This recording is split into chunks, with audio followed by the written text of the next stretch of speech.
It's Sunday. Welcome back to Barber Dave's Barbershop at Home, and we are going to be doing a straight razor shave today with the Beast, as I call it. This is a George Wostenholm 8/8 for barber use. It is a monster, and it's a wonderful, wonderful shaver. Very quiet, but very, very smooth.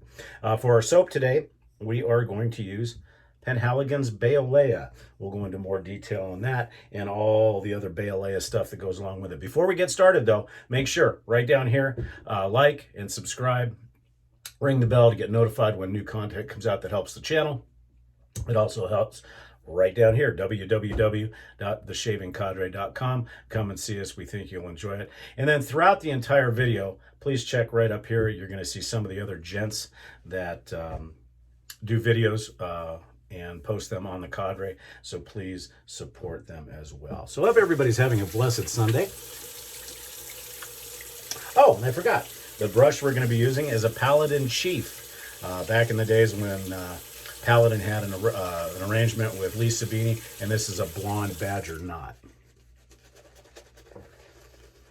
So talking about Bayolea, I've been somewhat critical of Penhaligons in recent times for getting rid of some really neat fragrances, and their shaving division, or whatever you want to call it, is pretty much non-existent. And I'm sure that came from a lack of sales, but those of us that were buying from them on a regular basis really liked it. This was one of the scents that went away, and this is Bayolea. Now, when they came out with this, they came out with it full force. They came out with chapstick, lip balms, mustache wax, shaving cream, shaving soap, a brush, everything. And I guess it did not sell very well. It was targeted as a new, modern take on a traditional barbershop scent for those people that, so that some of the older scents didn't really go for. And I think what happened is it's very heavy lavender based, which are quite a few barbershop scents, and it had all the other good stuff that goes in it, but I think the lavender may have scared some people away. And unfortunately, the younger crowd nowadays doesn't necessarily cow down to tradition, I guess, and it went away. And it's sad that their shaving stuff has really gone by the wayside, because another great soap that they still, another great fragrance that they still have is sartorial, but they don't have any of the shaving stuff that goes along with it anymore. So that's too bad. So Penhaligons, if you're listening, bring back some of the scents, even if it's just a limited release. And their shaving soaps were good. They were decent. Like I said, Bayolea is a wonderful soap. Sartorial is the same. English Fern had its issues with the tallow or the non-tallow version, but overall, still great soaps. Pretty easy to lather. What I recommend with most of if you still have any of the Penhaligon soaps, is just float about a teaspoon of water on top of the puck, and then start with a relatively dry brush, not completely dry, but wring the brush out completely, and then load, and then add water as needed for that.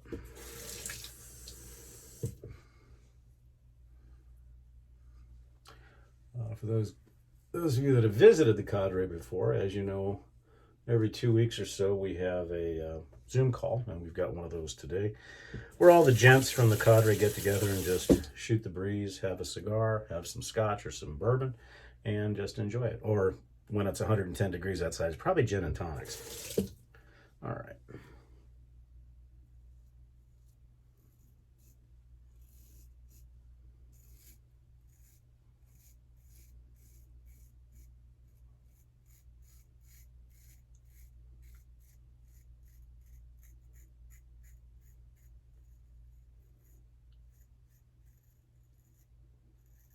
Eight-eighths razors traditionally are not in my wheelhouse, but the 4-bar, I've got two. I've got this one, the Wasty, and then I also have a full wedge 8/8 Wade and Butcher.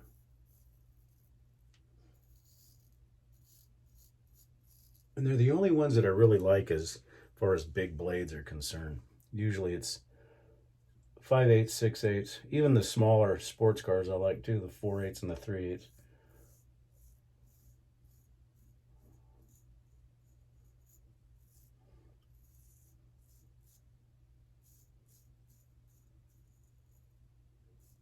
But one thing I love about this razor is the weight. It's very heavy. You don't have to do a lot of work with it. In other words, you just let it kind of fall down your face. Holds a great edge.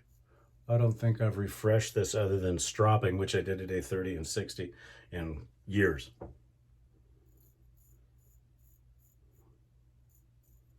And I know there's always controversy when it comes to honing and straight razors.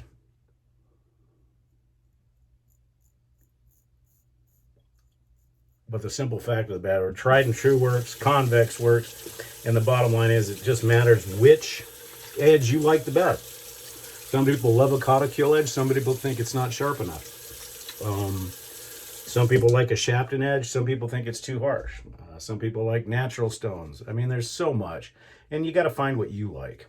The more important thing is that, you know, what are you doing for a maintenance routine? Now, I am of the belief that you don't need to reset a bevel every 6 months or a year, depending on how much you're using the thing. Once the bevel is set, if the bevel is set correctly, you should never have to reset it again. You know, there's maintenance and stuff like that. And maybe, you know, if you're really pushing too hard on the stones, you may have to reset a bevel, but you really shouldn't be doing that. It should be very light work.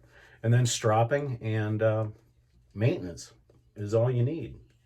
Now, if you're experimenting, that's a totally different animal.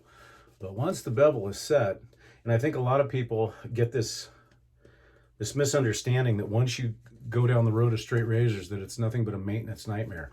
That's not true. If you have enough straight razors, number one, and number two, if you set the bevel right or have somebody set the bevel right for you and then hone it correctly to your liking, not to their liking, but to your liking, then other than stropping, there's not a lot of maintenance. I'm sure some people would disagree with that, but that's fine. But the simple fact of the matter is what happens a lot of times with most people that hone for other people is they set the edge based on what they like and hope that the other person will like that. And that's cool. But more importantly, when you're honing a razor for somebody you don't know, or a customer if you do it professionally, take the time to do a consultation with that client. Find out what their face is like. Find out how sensitive their face is. Find out how heavy their beard growth is. Find out, you know, the density, the whisker density. All of that is going to make a huge difference on how you hone a razor and what medium you decide to hone a razor. If I've got somebody that's got a real heavy beard and has what we call follicle density, meaning, you know, the follicles, because everybody's follicles are different, both on the face and on the head. You can have a follicle density of very little, or you can have a huge follicle density. Most of your Middle Eastern, Italian, European will have a pretty high follicle density because through evolution, the hair was there to protect the face from coldness. Where if you get into your Pacific Islanders, your Caribbean Islanders, you don't have a ton of follicular density over genetic and evolutionary time. Therefore, you don't need that harsh of an edge. So, you know, when you're getting your straight razor honed, if you're not doing it yourself, then make sure that honemeister or whoever's honing it for you does a little bit of a consultation and asks you, number one, how do you shave? Do you do 1 passes, 2 passes, 3 passes? how do you shave as far as with the grain, against the grain, across the grain, and how fast your beard grows in. For instance, and I'm going to pick on Matt, Luke, I think it's Lukey3262 on the forum.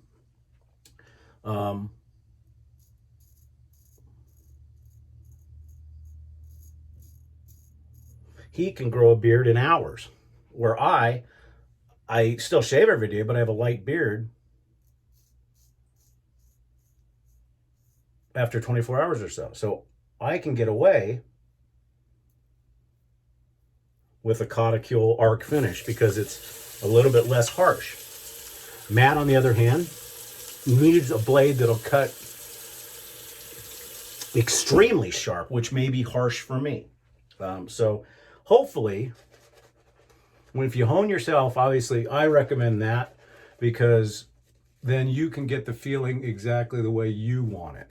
However, not all people want to hone or learn the hone because it is a time process. So get somebody to do it, but have them do a consultation with you. And they should be asking you, in my opinion, once again, they should be asking you the following questions. 1, how often do you shave? 2, how quickly does your beard grow? 3, how often do you go through a DE blade? And that's important because obviously you're using the same thing. And the question they want to ask you is how far can you take a blade before it starts to feel rough, harsh, or tuggy? That's going to also depend on the type, when the honemeister goes and hones the blade, I feel that that's a very important factor.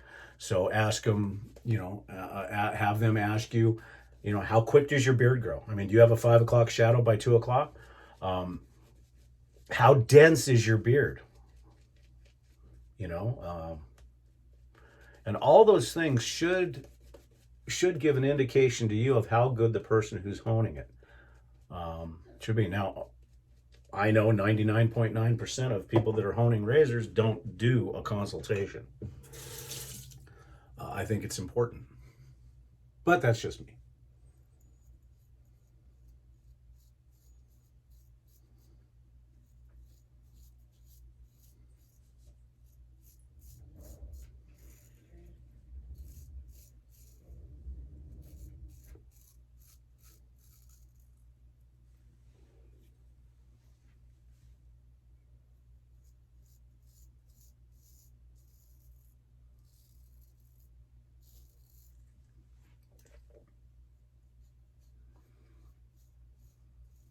And I guess the reason why because I know there's some people out there that hone razors are going to say, Jesus, David, you're taking it way beyond where it needs to go. Meaning, I hone razors the way I hone razors, and if the client likes the blade or likes the smoothness, great. If not, we can adjust it. Well, okay, I'll give you that.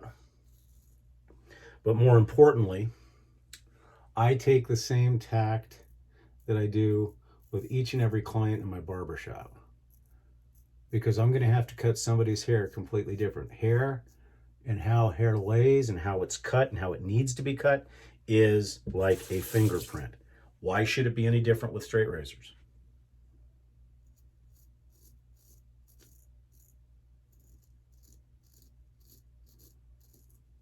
And with as many straight razor shaves as I do for my clients, I have to know. I have to look at their face. I have to examine their face. I have to see, okay, do I use a feather? Do I use a full straight razor? What's going to give them the most comfortable shave? Because I'm being paid for that.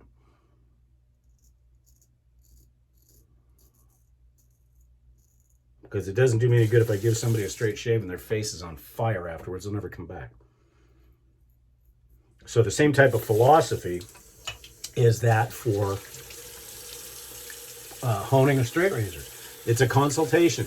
It only takes 5 or 6 minutes to consult with whoever you're honing the blade for, and they're going to get an edge that they love, and you're going to get a happy customer, even if it's just for a friend. But again, hone your own, and you'll get it exactly the way you want it. I've just got a little bit of cleanup to do. I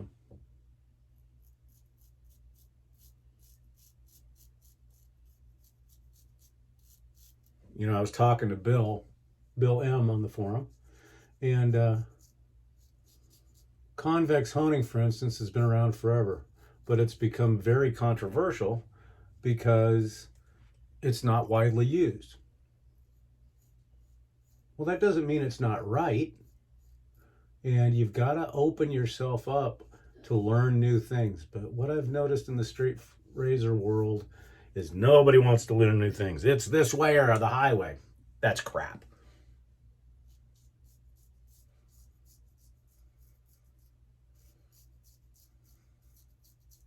Another, for instance, is a technique that I use that I don't know if anybody else uses. I know Bill has adopted it. It's called flat blading. And I remember when I first started doing it, people thought I was crazy because you're taking the blade and you're putting it perpendicular to your face and basically scraping as a final finish. People were worried that it was going to ruin the bevel, that it was going to flatten the blade, that it was going to bottle cap the blade. It's metal, guys, and your skin is pliable. It's not going to do that, but it gives a final thing because as I'm coming up, I'm coming from this angle and I'm rotating up through it. So you're getting full blade exposure on all aspects of the bevel as you are flat blading. And it gives the final touch, for me, to the shave. And I've seen no degradation in the blade at all. So again, just to recap for today, we used a Wostenholm IXL Celebrated for barber use 8.8. And I think this one is quarter hollow. Just an absolute perfect shave. And we're going to be using Proraso Alum.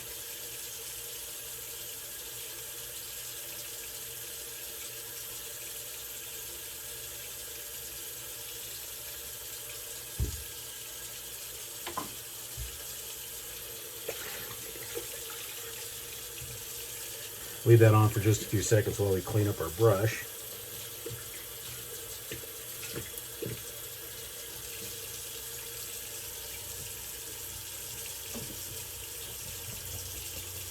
And to recap, we did use a Paladin Chief, and this was sold to me by Tom years and years ago. S-Skim. There we go. And that it is back when Ken had a relationship with Lisa Beanie. So you see Kansas City, London. They're now in, obviously, Colorado. And then, of course, a blonde badger knot.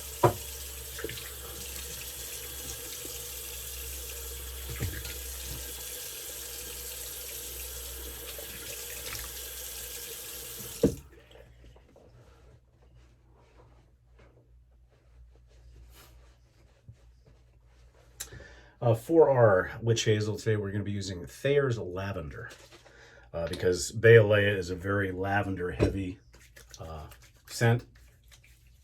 So this just enhances it a little bit.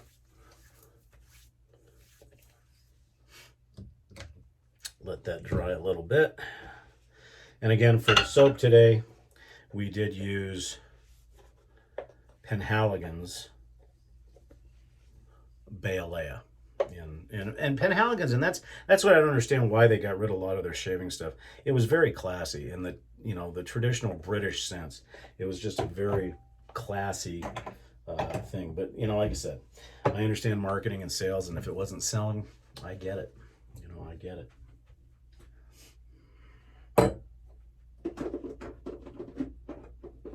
We will be using talc today because we are approaching the surface of the sun as far as temperatures here today.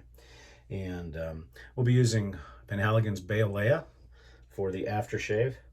It's just such a wonderful scent. It really is. It's a modern take on a classic barbershop scent. In fact, you could argue that it's basically a lavender-heavy version and not quite as what I call creamy and smooth as YSL's Rive Gauche pour Homme, which has been widely accepted as one of the best barbershop scents on the planet. In fact, Fine American Blend copied it and so forth. But Bayolea was a new take on it. But like I said, I think for those people that love lavender, this is a tremendous, tremendous fragrance. For those people that aren't so hip on lavender, it's a little bit tough.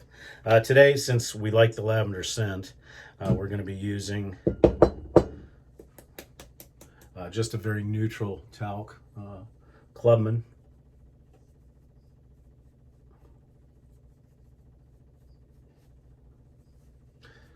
And as we go into summer, for those people that may be watching the channel for the first time, and I do want to thank all of my subscribers, and I will try to get back to your comments either by liking or making a comment on them.